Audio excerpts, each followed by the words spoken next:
Hi, I'm back. It's been a while since I've recorded, so you'll have to bear with me. I'm going to be a little bit rusty. I'm almost positive of it.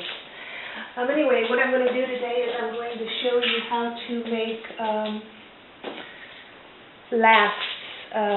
They're called lasts for your shoes, and basically what that is you make a cast of your doll's foot, and then you're going to be able to put your shoes right directly on these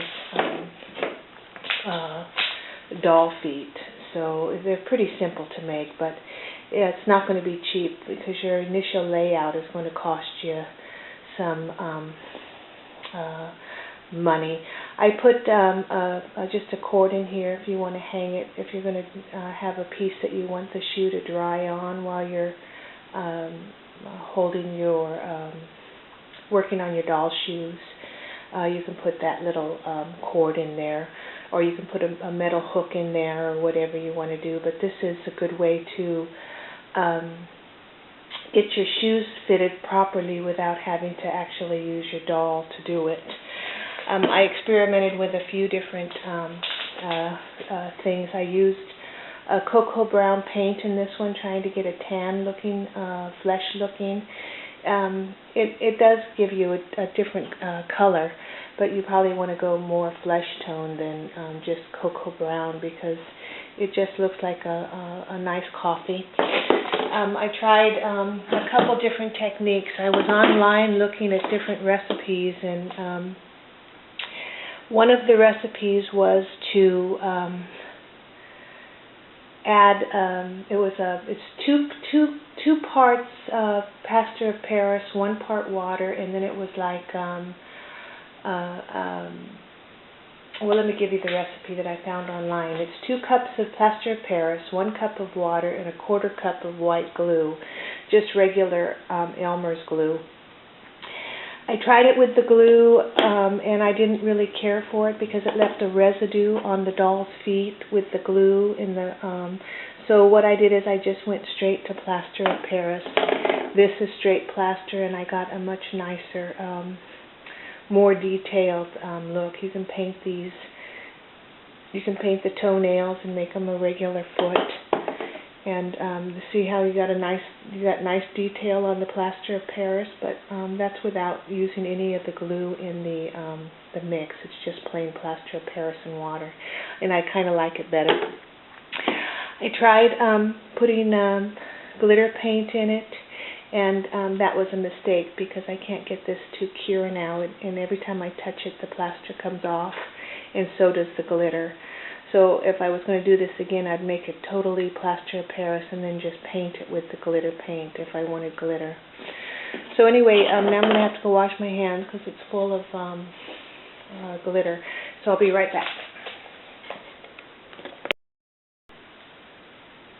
Okay, I got the idea on how to make these from Betty in Florida.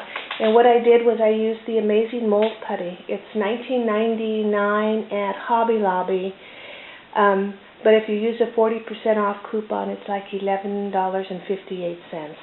And basically you get 2/3 of a cup of part A and part B, where you're going to have to mix them both together to create your mold. So part A and part B. And I'm going to show you how to do this. These work together to make a rubber silicone mold. So this was the first one I made. This was the right foot. I tried it a couple different techniques. I tried sticking them on the side of the doll's foot and putting 2 halves together, and that didn't work because I got too many folds inside the mold. So what I did is I ended up doing the biggest part of the front of the foot. This is like 13 grams of both A and B, and then this is like 9 grams of A and B together. But anyway, I'm going to show you how to do that. Anyway, you put these together, and then you use masking tape. You mix about a little 2-ounce cup of Dixie cup of Plaster of Paris and water. Pour it in here, and you'll end up with a little foot.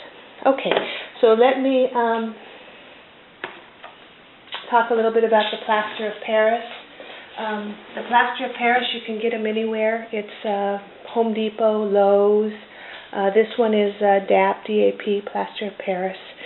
And all it is a powder. And you open it up, and let me open it for you. And my husband's sawing out there. I hope he doesn't. Okay, it says not to breathe this stuff in, and I agree you shouldn't breathe it in. But if you're careful, you're not going to make a lot of dust. So there's the Plaster of Paris. What I did was I took a little a bathroom Dixie cup. This is a 3-ounce Dixie cup, and you need about maybe 2 ounces of the powder to make one shoe. I mean one foot for either the Journey Girls or the American Girls or even the My Life dolls from Walmart. You can use any doll foot to make whatever you want, but usually you're going to need about 2 ounces of the Plaster of Paris and 1 ounce of water. This was $6.98 at where did I buy this? I bought this at Meeks. It's a hardware store, but you can, check your local hardware store. They all carry it. You'll either find it in the tub, or you'll find it in like a old-fashioned milk carton. But it's easy to find. Pretty easy. This is my next project. I don't know if you can see this box, but there's a whole bunch of autumn leaves on here, and they're flat. So what I'm going to do is I'm going to take an existing doll shoe that I have, and I'm going to make press a mold onto it, and then I'm going to try making a resin sole for the bottom of the shoe. I don't know if you can see this lamp over here, but it's got dark leaves out here. So that means you can dye your resin any color you want and make any color of mold, any color of whatever you happen to be molding. So I'm going to try this next. It's the same technique as I was going to do for the clay. So I'm going to try it with resin to see how that works. So that's my next project. So as far as the heels go on the doll shoes, I've been working on a few high-heeled options for the dolls. Here's Kelsey in her first pair of high heels. I don't know if you can see them or not. They're can you see that? I used it didn't stay together very well. I used this was my first attempt. I used the foam board, and then I used roof flashing. I don't know if you know what roof flashing is. It's I got the idea from Carol. She sent me an email, and she says that they're using like a roof flashing or a copper flashing to make heels for Barbie dolls. So I just took the same technique and tried to do it on high heels for the Journey Girls. But anyway, let me get a flashing so you know what I'm talking about.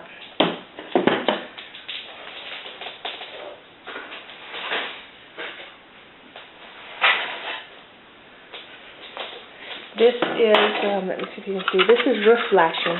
This is aluminum flashing, the 4x8. They're like 50 cents at Lowe's or Walmart. But anyway, they're bendable, and you can mold them to be any shape you want. So what I did is I cut out the shape of the doll's shoe. Let me see if I can find one to show you.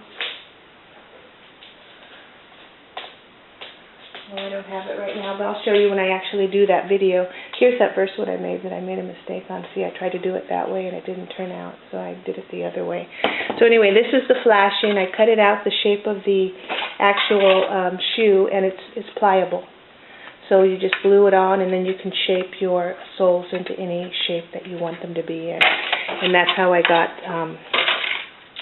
these shoes to be in the shape of a high heel. And I also made a wedge too, but I'll show you that when I get to the video. But that's one of the upcoming projects.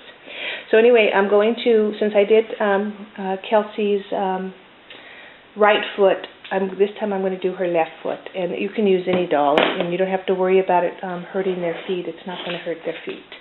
So let me put this stuff away. And when I come back, I'm going to show you how we're going to get started mixing this. If you have a timer and a scale so you can measure things out, that would be good. But if you don't, we'll just work with what you got. Okay, I'll be right back. Okay, here we go. I wanted to show you I found this. I got this information from both Bev in Ohio and Carol. They both sent me this info, so I didn't come up with it. But they told me about using copper sheeting, which is the same thing as the aluminum. I think copper might be a little bit thicker than the aluminum, but this is basically what I did. I didn't even do the whole shape. I just did enough to hold it in its shape. This is a wedge that I came up with. I did 7 layers of yellow foam and 2 layers of yellow foam. I glued them all together, and then I put the thicker dark sole on the bottom, and then I glued fleece all the way around it. And that's where I'm going to glue the top of this little pump to make wedges. You can use anything for this. Burlap would be really nice to use. You can make a pair of burlap wedges. Any kind of fabric that'll easily adhere to your foam will work fine on these wedges, but you can make your wedges as big as you want or as wild as you want, or you can even cover this with fabric and do like a plain color up here and make those. They're getting pretty popular right now. We have a bunch of paisley fabrics down here and then plain colors on top. They're really cute. So, but anyway, that's what I came up with on the wedge, but I'll do a video on that. What I'm going to do now is I'm going to weigh out my different pieces. I think I told you 13 grams, but I just weighed this and I found out I used more than 13 grams on this. This was the first one I did, so what I found out is I used 1.4 ounces or 40 grams for the first part of the shoe. So what I'm going to do is I'm going to weigh out 20 grams of each of the white putty and the yellow putty. If you don't have a scale, I'm going to see if I can sit down and do this. Let me see. So you can see what I can see. Okay, my husband made me a camera stand, but I see that it wiggles a lot. So I've got my scale set for grams, and I'm going to measure out 20 grams of each kind. I'm just going to, if you don't have a measuring scale, just do like 1 tablespoon of the white and flatten it out so you get it evenly flush with your tablespoon. And let's weigh that out and see what we got. That's 22, so you're right in the right ballpark, so I'm just going to do 20. So it's not going to start turning into rubber until it actually gets mixed together, and you only have a minute to mix. Okay, so I've got 20 of the white, which is just almost exactly a tablespoon, and then I'm going to get 20 of the yellow. I'll be seeing this. Okay.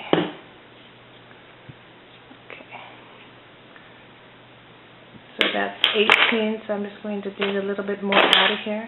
If you use your tablespoons, make sure you stick them in the dishwasher and get all this off, because you don't want to ingest any of this if you can help it. Okay. So I've got 20 yellow and I've got 20 white. So I'm going to mix these two together, and I have 1 minute to mix them. So what I'm going to do is I'm going to, oh darn, I just hit the thing again. What I'm going to do is I'm going to go set my computer on a online timer, and I'm going to set it for 2 minutes. Okay, I'll be right back. Okay, I got my computer, my little computer laptop out, and I've got an online timer set for 2 minutes. The box will tell you that you have work time. You have 2 to 3 minutes to mix and apply. I found out that you get a minute to mix and you have a minute to apply. Anything more than that and your mold's going to dry out on you, and it's going to start hardening before you have a chance to work it. So what I did is I put my first mold on Kelsey's right foot because I want to make sure I do the left foot this time. So I've got my 20 grams of yellow, my 20 grams of white. I'm going to mix these together for 1 minute, and then I'm going to have a minute to apply it to this doll's foot. I'm just going to do the front part just like I did on her right foot. But let me go ahead and I'm going to start the timer when I start mixing these, so I have time to get the putty mixed together. Okay, so here goes. I have 2 minutes to get this done, so I'm going to go ahead and hit my start button on my computer here and start the countdown. Okay, so mix these together as fast as you can. You have 1 minute to mix these. That's what I said about the blue putty. Is you have a lot more work time available to you than you do with this amazing mold putty. But 2 minutes is enough time. You might make, like me, the first time I did this, I really messed it up. But you have to make sure you get all the white streaks out of this and make sure it turns to be the same color yellow throughout, and then you want to roll it into a ball because you want to get those you want to get all the lines out. I'm out of time already, so I'm at 105, 104. Okay, so now what I'm going to do is I'm going to shape this pretty much so I know that when I lay it on the doll's foot, let me see if you're doing this. I'm going to lay it on the doll's foot, get her toes in there so I can get all of those details, and then I'm going to just push it where I want that mold to go.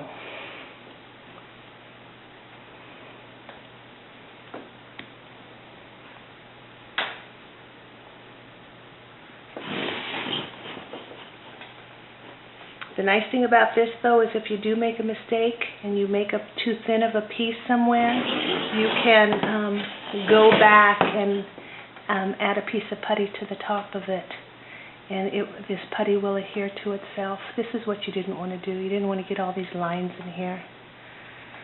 So I've got 3 seconds left, so I still have a little work time, but not much. Okay, there it is. Time's up.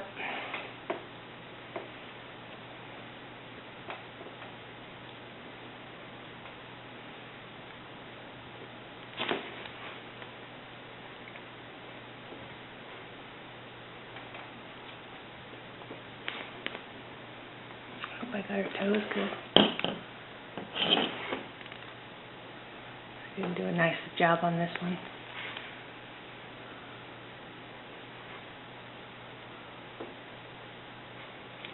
Okay, well, I did the best I could on video.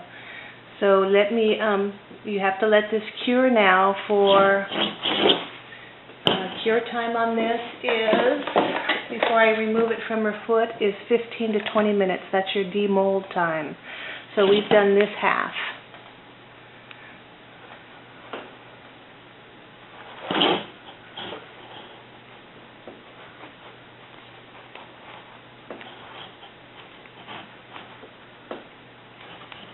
It takes practice.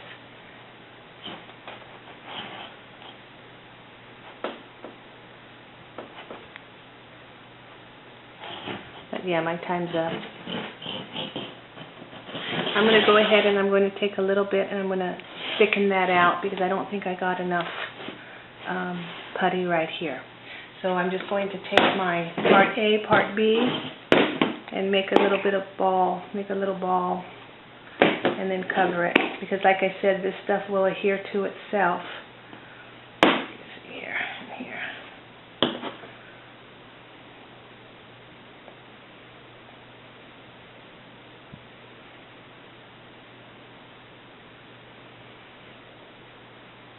Get the color even and uniform, and then I'm going to thicken this up here a little bit.